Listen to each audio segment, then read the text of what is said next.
અને દુનિયા જ્યારે આજે પર્યાવરણની ચિંતા કરે છે, આપણા દેશમાં ગુજરાત પહેલું રાજ્ય હતું જેણે ક્લાઇમેટ ડિપાર્ટમેન્ટ મિનિસ્ટ્રી બનાવી હતી અને દુનિયામાં આપણી ચોથી સરકાર હતી કે જેણે ક્લાઇમેટ મિનિસ્ટ્રી બનાવી હતી.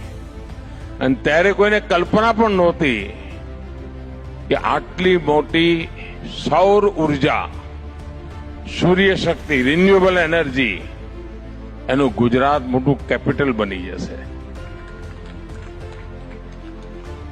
અને દેશમાં જે મોટી ક્રાંતિ થઈ રહી છે એમાં ગુજરાતે બહુ મોટી લીડ લીધી છે, ગુજરાતે મોટું કોન્ટ્રીબ્યુશન કર્યું છે. અને આવા ગૌરવભરી ગાથા ગયા 20-25 વર્ષમાં લખાણી છે. ગુજરાતીઓનો પુરુષાર્થ, એને જો અવસર મળે તો કેટલી મોટી ઊંચાઈઓને પ્રાપ્ત કરી શકે છે એનું આ ઉદાહરણ છે.